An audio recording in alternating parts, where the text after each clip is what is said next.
दोस्तों ये कहानी एक ऐसे बाप की है जिसके पास एक अजीब सा दिखने वाला बेटा पैदा होता है, जिसे नॉर्मल करने के लिए वो बाप कई हथकंडे अपनाता है, पर कई यत्नों के बाद भी वो बाप उसे ठीक नहीं कर पाता। जिसके बाद उसे एक दिन ऐसे समाधान के बारे में पता चलता है जिसमें अगर वो 6 अलग अलग राशि वाली लड़कियों के साथ यज्ञ करके देवी माँ को उनका खून अर्पण करेगा तो उसका बेटा ठीक हो सकता है। अब दोस्तों देखना होगा कि क्या ये बाप अपने बेटे को ठीक कर पाता है या नहीं, और क्या इसका मकसद अपने बेटे को ठीक करना है या कुछ और साथ ही देखेंगे कि जब कार्तिक नाम का पुलिस ऑफिसर इस सब में इन्वॉल्व होता है तो उसे उस बाप के कौन से राज पता चलते हैं जिन्हें जानकर वो दंग रह जाता है।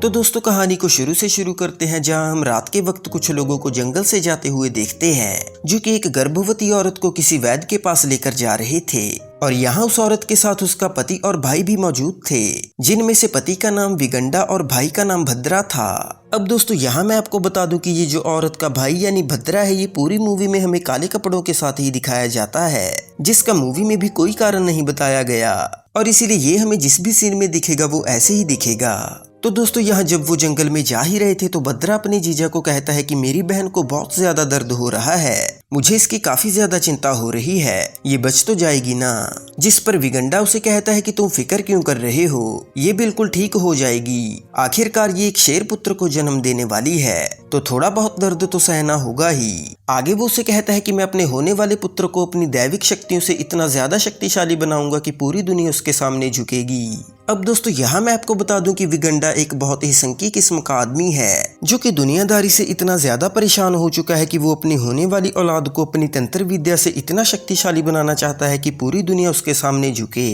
और जो लोग उसे सनकी और पागल कहते हैं वो उसे महान कहें। तो दोस्तों अब थोड़ी देर के बाद वो उस वैद्य के घर पहुंच चुके थे, जहां थोड़ी मुशक्कत के बाद उस औरत ने उस बच्चे को जन्म दे दिया। पर यहाँ जैसे ही वो वैद्य और उसकी पत्नी उस बच्चे को देखते हैं तो वो वहां से डर कर भाग जाते हैं, क्योंकि वो बच्चा देखने में बहुत ही अजीब लग रहा था। और अब विगंडा और भद्रा ये दोनों भी अंदर जाकर उस बच्चे को देखते हैं, जहां वो दोनों भी उस बच्चे को देखकर काफी हैरान थे। और अब यहाँ भद्रा उसे कहता है कि ये बच्चा ऐसा क्यों दिख रहा है, ये दूसरे बच्चों की तरह क्यों नहीं दिख रहा, और ना ही ये रो रहा है, ये बच्चा ठीक तो है ना। तभी विगंडा उसे कहता है कि उदास होने की कोई जरूरत नहीं, ये बच्चा दूसरे बच्चों के जैसा कमजोर नहीं, बल्कि ये तो बहुत शक्तिशाली है, मैं अपनी दिव्य शक्तियों से इसे संसार का सबसे सुंदर दिखने वाला लड़का बनाऊंगा, और मैं देखता हूँ कि मेरे इस जुनून की आग को बुझाने के लिए भगवान किस हद तक जाते हैं। आगे वो उसे कहता है कि मैं जानता हूँ कि भगवान ने मुझे ऐसी औलाद क्यों दी, पर मैं इतनी जल्दी हार नहीं मानने वाला। अब दोस्तों ये कहते ही वो उन सभी को छोड़कर जंगल में चला जाता है, और वो उन्हें जाते वक्त कहता है कि वो उसके लौटने का इंतजार ना करें। अब दोस्तों ऐसे ही कई दिन बीत जाने के बाद भी वो जंगल से नहीं लौटता,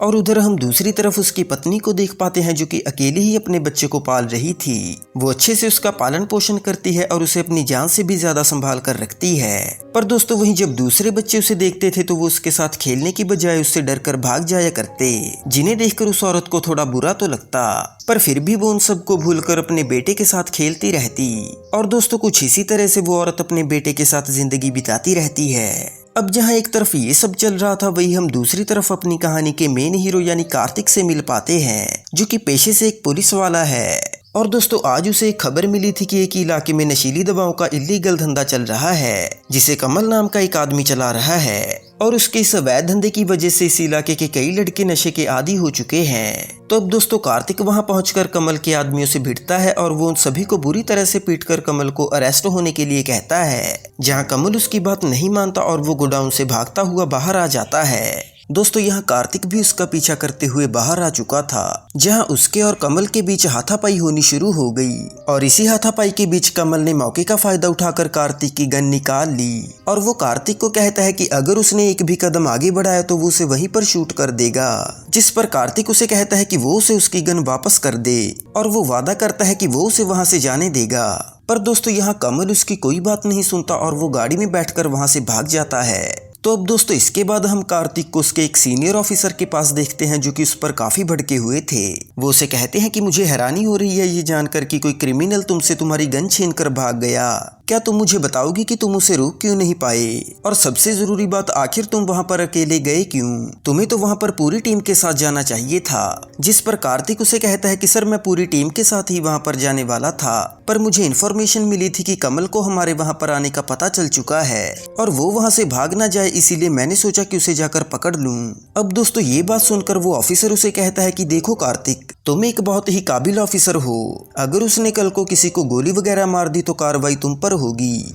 इसलिए जल्द से जल्द उसे ढूंढो और अपनी गन वापस लो, और इसके लिए मैं तुम्हें 1 हफ्ते का टाइम देता हूँ, क्योंकि उसके बाद मुझे तुम पर कोई बड़ा एक्शन लेना पड़ेगा। तो अब दोस्तों कार्तिक कमल को ढूंढने में लग चुका था, जहां उसे एक ऑफिसर कॉल करके बताता है कि उन्हें कमल की गाड़ी मिल चुकी है जिसमें वो उस दिन भागा था। और दोस्तों ये सुनते ही कार्तिक जल्दी से वहां पहुंचता है और वो उस गाड़ी की हालत को देखकर कहता है कि हो ना हो कमल जरूर किसी आसपास के हॉस्पिटल में ही एडमिट होगा, क्योंकि उसकी गाड़ी की हालत को देखकर लग रहा है कि उसका किसी के साथ भयानक एक्सीडेंट हुआ है जिसमें वो काफी जख्मी हुआ होगा। तो इसीलिए आसपास के हॉस्पिटल्स में पता करो कि वहाँ कोई कमल नाम का पेशेंट एडमिट हुआ है या नहीं। तो अब दोस्तों जहाँ एक तरफ ये सब चल रहा था, वही हम दूसरी तरफ विगंडा को देख पाते हैं, जो कि जंगल में भटकता हुआ अपने एक पुराने गुरु के पास पहुंच चुका था। और वो काफी दुखी होकर उस गुरु को कहता है कि गुरुजी मैं बहुत ही बड़ी मुसीबत में पड़ चुका हूँ, मेरे पास एक ही औलाद हुई थी और वो भी 6 सर वाली निकली, मुझे उसे ठीक करके दुनिया का सबसे शक्तिशाली पुरुष बनाना है, कृपया आप मेरी मदद करें, मुझे कोई ऐसा समाधान बताएं जिससे मैं उसे दुनिया का सबसे सुंदर पुरुष बना सकूं। दोस्तों तभी वो गुरुजी उसे कहते हैं कि समाधान तो है, पर उसे करने के लिए तुम्हें अपनी जान को हथेली पर रखकर चलना होगा, यानी तुम्हें 6 अलग अलग राशि वाली लड़कियों को ढूंढकर उनके साथ यज्ञ करना होगा, और यज्ञ करने के बाद उनका खून देवी माँ को अर्पण करना होगा, तभी तुम्हारी औलाद की ये समस्या दूर हो पाएगी। तो अब दोस्तों ये सुनते ही विगंडा काफी खुश हो चुका था और वो उस गुरुजी का शुक्रिया अदा करके वहां से चला जाता है, और वो अपने साले यानी भद्रा को भी इस समाधान के बारे में बताता है, जिसके बाद भद्रा भी इस यज्ञ को करने के लिए मान चुका था। और अब दोस्तों वो दोनों ही मिलकर 6 अलग अलग राशि वाली लड़कियों को ढूंढकर किडनैप करना शुरू कर देते हैं। तो अब दोस्तों जहां एक तरफ ये सब चल रहा था, वही हम दूसरी तरफ एक सारा नाम की लड़की को देख पाते हैं, जो कि एक कॉलेज स्टूडेंट है। और दोस्तों क्योंकि अब सारा का कॉलेज कंप्लीट हो चुका है, तो इसीलिए उसके सीनियर प्रोफेसर उससे उसके प्रोजेक्ट के बारे में पूछते हैं, जहां वो प्रोफेसर उसे कहते हैं कि तुम्हारा मिसिंग गर्ल्स का प्रोजेक्ट कंप्लीट हुआ या नहीं, क्योंकि सभी स्टूडेंट्स ने अपने प्रोजेक्ट कंप्लीट करके सबमिट करवा दिए हैं, बस एक तुम्हारा ही प्रोजेक्ट सबमिट होना बाकी है। जिस पर सारा उसे कहती है कि सर अभी तो वो प्रोजेक्ट कंप्लीट नहीं हुआ, पर मैं जल्दी ही उसे कंप्लीट करके सबमिट करवा दूंगी। मैं अभी तक इसी बात का पता लगाने में लगी हुई हूँ कि आखिर वो मिसिंग लड़कियां जा कहाँ रही हैं। अब दोस्तों यहाँ मैं आपको बता दूं कि कॉलेज स्टूडेंट्स को जो प्रोजेक्ट्स दिए जाते हैं, उन्हें अगर वो कंप्लीट करके सबमिट करवाते हैं तो उन्हीं के बेसिस पर उन्हें जॉब्स मिलती हैं, यानी अलग अलग कंपनीज उन प्रोजेक्ट्स को देखती हैं और उन स्टूडेंट्स को जॉब्स के लिए हायर करती हैं। और दोस्तों इसीलिए सारा भी एक ऐसे ही प्रोजेक्ट पर काम कर रही है ताकि उसे कॉलेज के बाद एक अच्छी नौकरी मिल सके,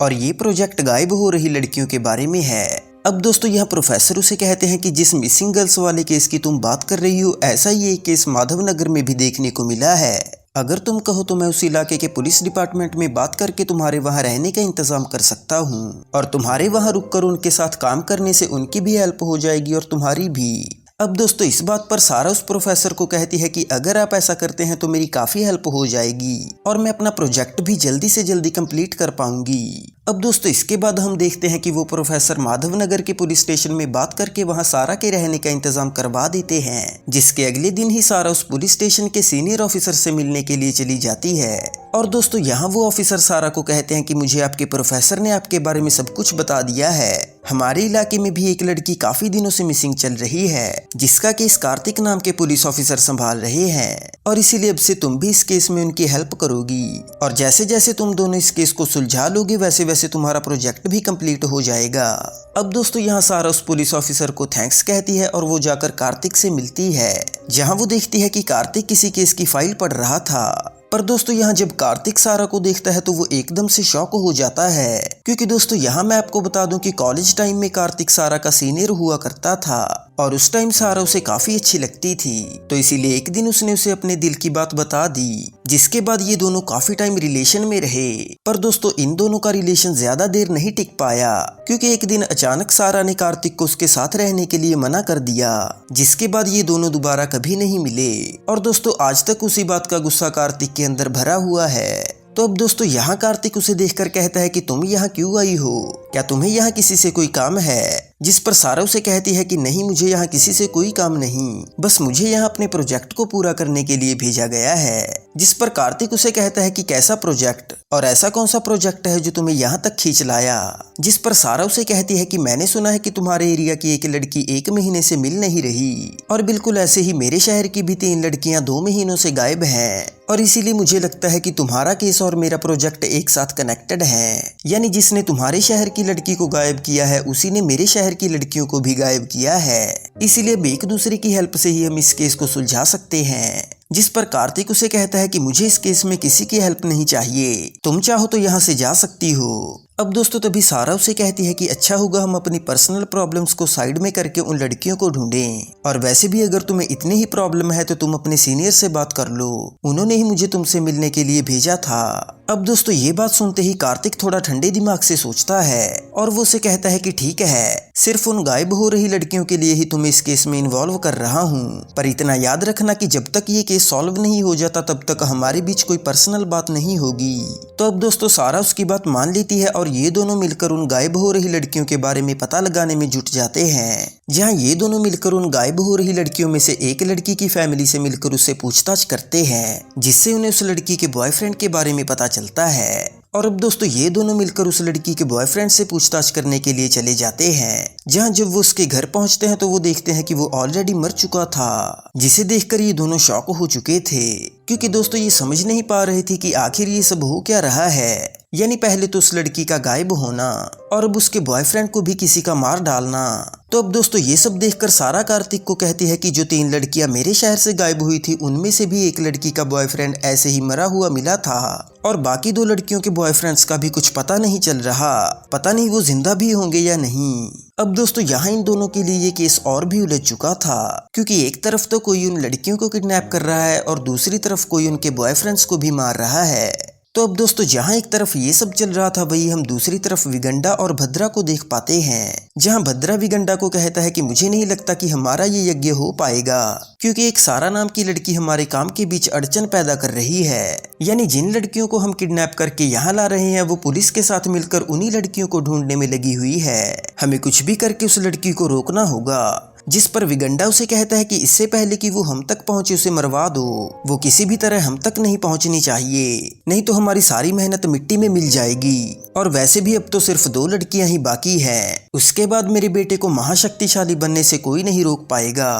तो अब दोस्तों इसके बाद भद्रा एक आदमी को कॉल करके उसे सारा को मारने की सुपारी देता है, और जिसे वो सुपारी देता है वो कोई और नहीं बल्कि कमल ही था। जी हाँ दोस्तों, वही कमल जो कि नशीली दवाओं का धंधा करता था, जो कि मूवी की शुरुआत में कार्तिक से उसकी गन छीन कर भागा था। तो अब दोस्तों कमल यहाँ सारा को मारने की सुपारी ले लेता है और वो भद्रा को कहता है कि तुम फिक्र मत करो, तुम्हारा काम हो जाएगा, मैं 1-2 दिन में ही उस लड़की को ढूंढकर खत्म कर दूंगा। अब दोस्तों ये बोलते ही कमल एक प्रोफेशनल शूटर को कॉल करता है, जिसे वो सारा की फोटो भेजकर उसे मारने के लिए कहता है। तो अब दोस्तों वहीं दूसरी तरफ हम सारा और कार्तिक को देख पाते हैं, जो कि अब भी यही पता लगाने की कोशिश कर रहे थे कि आखिर उन लड़कियों को उठा कौन रहा है और उन लड़कियों के बॉयफ्रेंड्स को कौन मार सकता है। तो अब दोस्तों यहाँ जब कार्तिक अपने दिमाग पर थोड़ा जोर डालकर सोचता है तो उसे याद आता है कि जब वो उस लड़की के बॉयफ्रेंड से मिलने गए थे तो उन्होंने वहां पर पार्किंग में एक गाड़ी खड़ी देखी थी जिस पर एक कपड़ा डला हुआ था, और इसीलिए अब कार्तिक सारा को कहता है कि हमें एक बार उस गाड़ी का कपड़ा हटाकर उसे देखना चाहिए, क्योंकि उस गाड़ी के टायर्स को देखकर ऐसा लग रहा था कि जैसे वो किसी कीचड़ वाले इलाके से आई है, और उस लड़के के कपड़ों पर भी कीचड़ लगा हुआ था। हो ना हो वो गाड़ी उसी लड़के की है, और अगर ऐसा हुआ तो हम उस इलाके के सीसीटीवी कैमरास देखकर पता लगा सकते हैं कि आखिर वो लड़का कल मरने से पहले गया कहाँ था। तो अब दोस्तों इसके बाद वो उस बिल्डिंग की पार्किंग में जाकर उस गाड़ी का कपड़ा हटाते हैं, और जैसे ही वो उस गाड़ी का कपड़ा हटाकर उसकी हालत देखते हैं तो वो एकदम से दंग रह जाते हैं, क्योंकि दोस्तों वो गाड़ी आगे से बिल्कुल डैमेज हो चुकी थी, जिसे देखकर लग रहा था कि उस गाड़ी का किसी के साथ भयानक एक्सीडेंट हुआ है। अब दोस्तों यहाँ कार्तिक उस सोसाइटी के कुछ लोगों से पूछता है कि क्या ये गाड़ी उसी लड़के की है जिसकी कल रात मौत हुई है, जहाँ वो लोग उसे कहते हैं कि हाँ सर ये गाड़ी उसी लड़के की है, और कल वो लड़का काफी गुस्से में इस गाड़ी को लेकर गया था, और जब वो वापस लौटा तो उसकी गाड़ी की ये हालत हो चुकी थी, और बस उसी के बाद उस लड़के ने घर जाकर खुद को शूट कर लिया। अब दोस्तों ये बात सुनते ही कार्तिक और सारा बिल्कुल शॉक हो चुके थे, और इसीलिए वो जल्दी से उस इलाके में लगे सीसीटीवी कैमरास चेक करते हैं ताकि उन्हें पता लग सके कि कल वो लड़का गाड़ी में बैठकर गया कहाँ था। जहाँ दोस्तों जैसे ही वो कैमरास चेक करते हैं तो वो देखते हैं कि उस लड़के ने खुद ही अपनी गर्लफ्रेंड को किडनैप किया और वो उसे बेहोश करके गाड़ी में डालकर कहीं ले गया। जिसके बाद वो तो वापस लौट आया पर उसकी गर्लफ्रेंड वापस नहीं लौटी। तो अब दोस्तों ये सब देखकर कार्तिक और ज्यादा कंफ्यूज हो चुका था, क्योंकि पहले तो उसे बस यही पता लगाना था कि आखिर उसके इलाके की लड़की को किडनैप किसने किया। और जब उसे ये पता चला कि ये काम उस लड़की के खुद के बॉयफ्रेंड का ही है तो उसके सामने कई और सवाल खड़े हो गए, जैसे कि अब उसे ये भी पता लगाना है कि उसके बॉयफ्रेंड ने ऐसा किया क्यों और आखिर वो उसे किडनैप करके लेकर कहाँ गया। और सबसे बड़ा सवाल कि आखिर उसने ये सब करने के बाद खुद की जान क्यों ली। तो अब दोस्तों यहाँ सवालों में उलझा हुआ कार्तिक सारा को कहता है कि मुझे नहीं लगता कि जो सब इस लड़के ने किया है वो होश में किया होगा, नहीं तो ये खुद उस लड़की को किडनैप क्यों करेगा जिसके साथ कुछ ही दिनों में इसकी शादी होने वाली थी। और आगे वो कहता है कि बाकी की इन्वेस्टिगेशन हम कल करेंगे, आज मैं थोड़ा थक चुका हूँ तो इसीलिए आज मुझे थोड़ा आराम चाहिए। वो सारा को कहता है कि मैं तुम्हें भी तुम्हारे घर पे ड्रॉप कर देता हूँ, तुम भी थोड़ा आराम कर लो क्योंकि आज तुमने भी काफी काम कर लिया। अब दोस्तों इसके बाद कार्तिक अपनी गाड़ी मंगवाता है और वो दोनों बैठकर अपने अपने घर के लिए निकल जाते हैं, जहाँ कार्तिक सारा को उसके घर पे ड्रॉप करके अपने घर चला जाता है। और जब अपने घर में आकर कार्तिक थोड़ा रिलैक्स करता है तो वो अपने घर पे फिर से सारा को खड़ा देखता है, जिसे देखकर कार्तिक थोड़ा हैरान था। पर दोस्तों यह सारा इसीलिए आई थी क्योंकि वो अपने पास्ट के लिए बुरा फील कर रही थी। जी हाँ दोस्तों, वही पास्ट जब कॉलेज में कार्तिक सारा को पसंद किया करता था और तब सारा ने उसे उसके साथ रहने के लिए इनकार कर दिया था।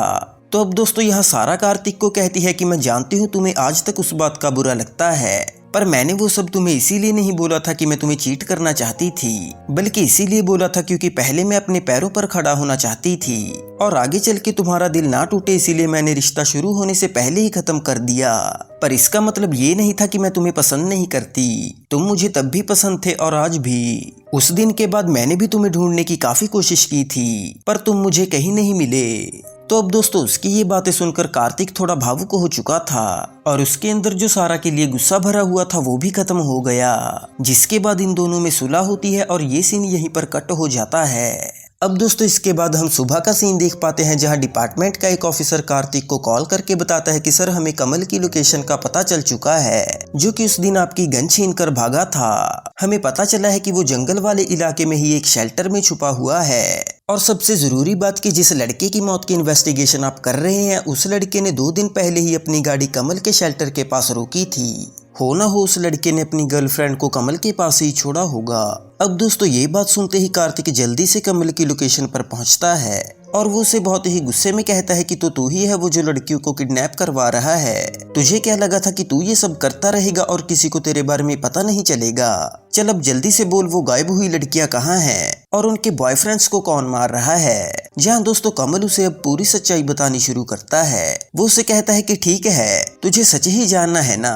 तो सुन, जिसे ढूंढता हुआ तू यहाँ तक पहुँचा है वो कोई आम इंसान नहीं बल्कि एक शैतान है। ये जितनी भी लड़कियां आज तक गायब हुई हैं वो सभी उसी के पास हैं। वो पहले तो उन लड़कियों के बॉयफ्रेंड्स को अपने वश में करता है और फिर वही बॉयफ्रेंड्स उन लड़कियों को मेरे पास छोड़कर जाते हैं, जिसके बाद मैं उन लड़कियों को उस शैतान के पास भेज देता हूँ और ये सब करने के मुझे अच्छे खासे पैसे मिलते हैं। अब दोस्तों कमल की ये बातें सुनकर कार्तिक उसे गुस्से में कहता है कि तू जो भी कहना चाहता है वो साफ साफ बोल, तो किस शैतान की बात कर रहा है और वो उन लड़कियों के साथ करने क्या वाला है। जिस पर कमल उसे कहता है कि उस शैतान का नाम विगंडा है और वो अपने बेटे को एक शक्तिशाली हैवान बनाने के लिए एक बहुत बड़ा यज्ञ करने जा रहा है, जिसके लिए उसे 6 अलग अलग राशि वाली लड़कियों की जरूरत थी, जिनका खून बहाकर ही वो अपना मकसद पूरा करेगा। तो अब दोस्तों ये सब जानकर कार्तिक का गुस्सा और बढ़ चुका था, इसीलिए वो उसे कहता है कि वो विगंडा इस वक्त कहाँ है, जल्दी से उसका ठिकाना बता नहीं तो उससे पहले तेरी जान ले लूंगा। जिस पर कमल उसे कहता है कि तू मेरी जान क्या लेगा,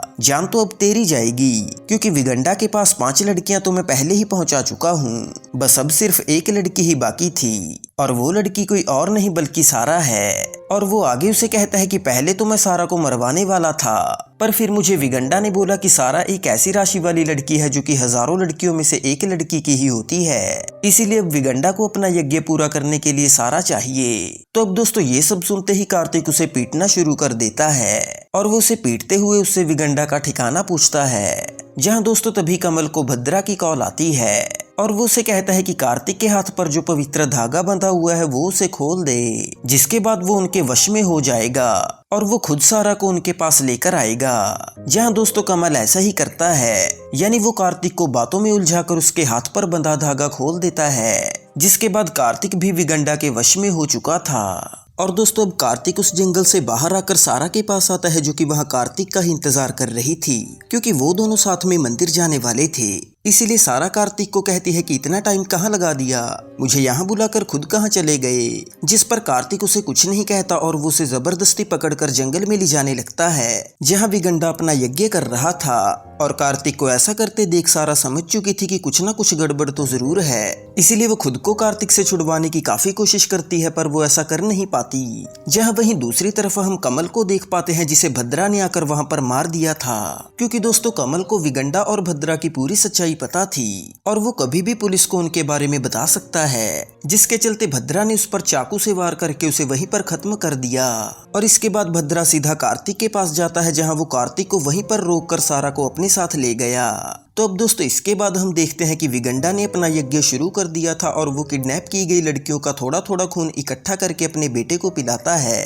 और वो कहता है कि ये दुनिया आज तक मुझे बहुत नीचा दिखाती रही है, यहाँ किसी ने भी मुझे समझने की कोशिश नहीं की, लोगों ने मेरी भक्ति का हमेशा मजाक उड़ाया और ऊपर से भगवान ने भी मुझे ऐसी औलाद देकर मुझे अपने से दूर कर दिया। पर आज मैं उस भगवान को भी चुनौती देता हूँ कि वो जो चाहे कर ले। अब मैं अपनी औलाद के जरिए अपनी ताकत का इस्तेमाल करूंगा और इस पूरी दुनिया को दिखाऊंगा कि अगर एक पागल अपनी जिद पर अड़ जाए तो वो क्या कुछ कर सकता है। तो अब दोस्तों ये कहते ही वो सारा की बलि देने के लिए जाता है, जहाँ जब वो उस पर वार करने वाला होता है कि तभी वहाँ पर कार्तिक आकर उसे रोक देता है। और दोस्तों ये देखकर वो सभी काफी हैरान थे कि आखिर वहाँ कार्तिक आया कैसे, उसे तो उन्होंने वश में कर लिया था। पर दोस्तों तभी हम फ्लैशबैक का सीन देखते हैं, जहां कार्तिक के पास जख्मी हालत में कमल आता है। जी हाँ दोस्तों, यानी जब भद्रा उस पर चाकू से वार करके वहां से चला गया था तो कमल मरा नहीं था। इसीलिए वो उठकर जल्दी से कार्तिक के पास पहुंचा और उसने उसके हाथ पर वो पवित्र धागा बांध दिया, जिसे कि उसने खुद ही खोला था।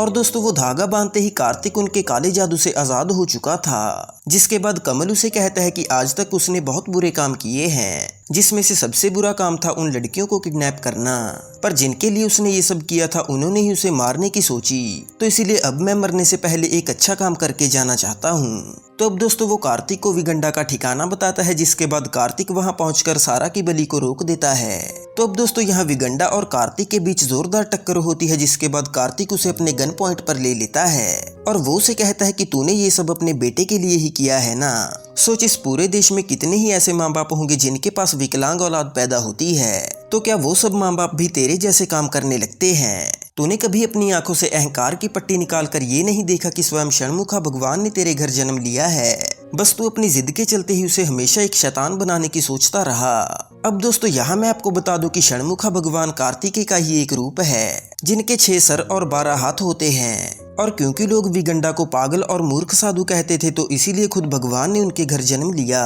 ताकि लोग उसकी इज्जत करें और उसे इतना पवित्र समझे कि खुद भगवान कार्तिकेय उनके घर जन्मे हैं। पर दोस्तों क्योंकि विगंडा उस गुस्से को कभी त्याग ही नहीं पाया, तो इसीलिए वो अपने बेटे को एक शैतान बनाने पर ही तुला रहा। तो अब दोस्तों कहानी पर वापस आते हैं, जहां कार्तिक जब उसे ये सब समझा ही रहा था तो विगंडा उसे कहता है कि मुझे किसी भगवान की जरूरत नहीं, मैं जो चाहता हूँ मैं वही अपने बेटे को बनाऊंगा, और ये करने से मुझे तू तो क्या खुद भगवान भी नहीं रोक सकता।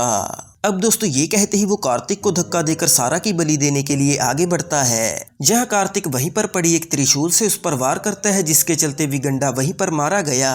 और दोस्तों ये देखकर वहां मौजूद यज्ञ कर रहे अघोरी वहां से भागने की कोशिश करते हैं, जिन्हें कार्तिक वहीं पर शूट करके खत्म कर देता है। और इतने में ही उसकी टीम भी वहां पर पहुंच चुकी थी, जो कि सारा और बाकी लड़कियों को वहां से लेकर जाती है। तो अब दोस्तों इसके बाद कार्तिक विगंडा के बेटे के पास जाता है और वो उसे कहता है कि मैं जानता हूँ कि आप भगवान षणमुखा ही हैं। काश इस बात को विगंडा भी समझ पाता, पर आज की इस कलयुगी दुनिया को सब में बुराई ही नजर आती है। जिस पर षणमुखा उसे कहता है कि तुमने जो किया वो बिल्कुल सही था। विगंडा अब समझने समझाने से बहुत ऊपर उठ चुका था, और जो वो कर रहा था उसके लिए उसका विनाश होना ही था। पर अब मुझे भी अपने इस रूप के साथ विलीन होना होगा, क्योंकि मेरे पिता ने मुझे इस रूप में अपनाने से मुझे इनकार कर दिया, और मेरी माँ जो मुझे इस रूप में भी प्यार करती थी वो भी इस दुनिया को छोड़कर कब की चली गई। अब दोस्तों ये बोलते ही षणमुखा अग्नि में विलीन होते हैं और अपने असली रूप में आकर कार्तिक को दर्शन देते हैं, जहाँ कार्तिक अपना सर झुका के उन्हें प्रणाम करता है, और ये मूवी यहीं पर खत्म हो जाती है। तो अब दोस्तों अगर हम इस कहानी का सार समझने की कोशिश करें तो हम समझ पाते हैं कि एक इंसान जिसे दुनिया ने ठुकरा दिया, जो कि ये दुनिया हर किसी के साथ ही करती है, जैसे किसी के हुनर की कदर ना करना, किसी ताकतवर का किसी कमजोर पर जोर दिखाना, या किसी इंसान के अंदर अच्छाई होने पर भी उसकी बुराई को ही खुरेदते रहना। देखा जाए तो इस दुनिया में कई लोगों के साथ ऐसा हो रहा है। और दोस्तों कुछ ऐसे ही शैतानी लोगों ने विगंडा को इस हद तक मजबूर कर दिया था कि वो भूल चुका था अपने असूलों और अपने आदर्शों को, और फिर वो निकल पड़ा उस दुनिया से बदला लेने जिसने उसे अंदर तक तोड़ा था। तो चलिए अब दोस्तों यहाँ ये मूवी खत्म होती है। अगर आपको ये मूवी अच्छी लगी तो कमेंट करके जरूर बताएं, और ऐसे ही और वीडियोस देखने के लिए चैनल को सब्सक्राइब जरूर कर लें। तो अब मैं मिलूंगा आपसे एक और इंटरेस्टिंग वीडियो के साथ, तब तक के लिए आप भी अपना ख्याल रखें।